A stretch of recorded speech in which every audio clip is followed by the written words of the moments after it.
बेसन की सौंधी रोटी पर खट्टी चटनी जैसी माँ, याद आती है चौका बासन चिमटा फुकनी जैसी माँ। बांट के अपना चेहरा माथा आंखें जाने कहाँ गई, फटे पुराने एक एल्बम में चंचल लड़की जैसी माँ। ये निदा फाजली की गजल थी। और मेरी खुशकिस्मती देखिए कि जब मैं ये गजल लेकर गया 111 रेहाना कॉलोनी भोपाल बशीवत साहब के घर, तो निदा फाजली साहब उस समय के घर में थे, कयाम कर रहे थे, मुशायरे के सिलसिले में आए थे। तो डॉक्टर साहब ने मुझसे कहा कि आलोक तुम ऐसा करो, ये गज़ल निदा से इस्लाह कराओ।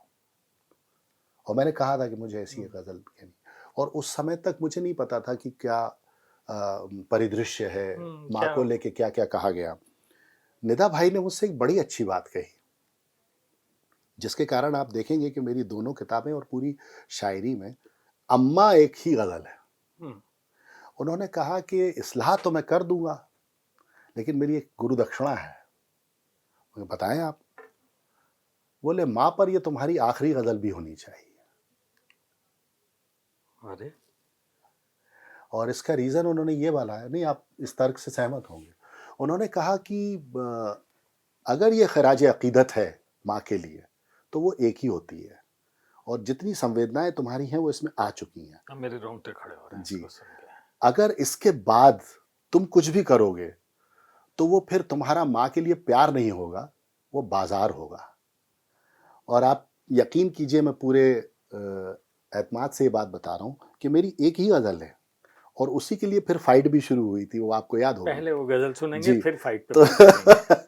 तो वो ये है कि धूप हुई तो आंचल बनकर कोने कोने छाई अम्मा।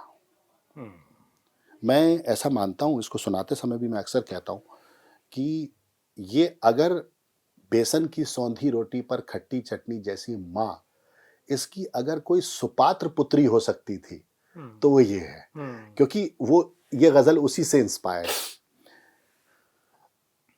धूप हुई तो आंचल बनकर कोने कोने छाई अम्मा, सारे घर का शोर शराबा सूनापन तन्हाई अम्मा। उसने खुद को खोकर मुझ में एक नया आकार लिया है। हम कहते हैं कि पंच तत्व से बने हम, लेकिन छठवां तत्व भी है। उसने खुद को खोकर मुझ में एक नया आकार लिया है। धरती अंबर आग हवा जल जैसी ही सच्चाई। क्या बात है अम्मा। सारे रिश्ते जेठ दोपहरी गर्म हवा आतिश अंगारे, ऑल रिलेशंस। सारे रिश्ते जेठ दोपहरी गर्म हवा आतिश अंगारे, झरना दरिया झील समंदर भीनी सी पुरवाई अम्मा। अम्मा। क्या बात है। अब देखिए, जो बातें हम करते आ रहे हैं कि संयुक्त परिवार था, दो भाइयों में मतभेद हो जाते थे और बड़े लाउड होते थे, पूरा घर सुनता था। लेकिन तीसरे रोज हम लोग एक थाली में खा रहे होते थे और हमें पता नहीं चलता था कि हमारी माँ ने बड़े भैया को कब कर दिया ठीक। तो वो उस पृष्ठभूमि का शेर है कि उसने खुद को खोकर मुझ में एक नया आकार लिया है। धरती अंबर आग हवा जल जैसी ही सच्चाई अम्मा। घर में जीने रिश्ते मैंने लाखों बार उधड़ते देखे। क्या बात है।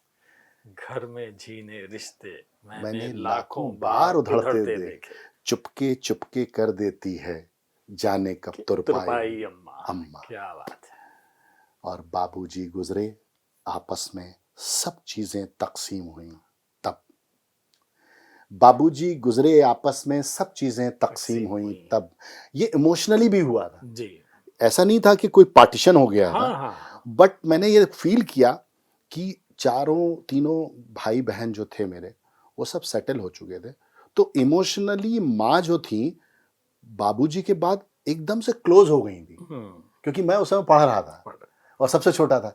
तो वो अक्सर कहती भी थी कि तुम और सेट हो जाते तो हम भी सेट हो लेते, है ना। तो मतलब वो बाबूजी के साथ। तो मैं ये कहता था नहीं, अभी आप सब देख कर जाएंगे, आप निश्चिंत रहिए, पापा को थोड़ी जल्दी थी। घर में जीने रिश्ते मैंने लाखों बार उधड़ते देखे, चुपके चुपके कर देती है जाने कब तुरपाई अम्मा। बाबूजी गुजरे आपस में सब चीज़ें तकसीम हुई, तब मैं घर में सबसे छोटा था, मेरे हिस्से आई आई अम्मा। तो वो जो उनके जाने के बाद मेरे हिस्से में जो आई थी, वो सचमुच में, चूंकि तीनों भाइयों की शादी हो चुकी थी, तो उनका जो जितना इमोशनल वाला और वो जो बॉन्ड हम लोग बना के आए हुए 10-12 साल साथ में रहकर, वो सारा का सारा यहाँ लौट के वापस से बीच में वो जब वो उनका रिटायरमेंट हुआ तो वो गैप आ गया, लेकिन फिर जब वो बाबूजी गुजरे तो वो वापस से एक कनेक्ट उनका हो गया।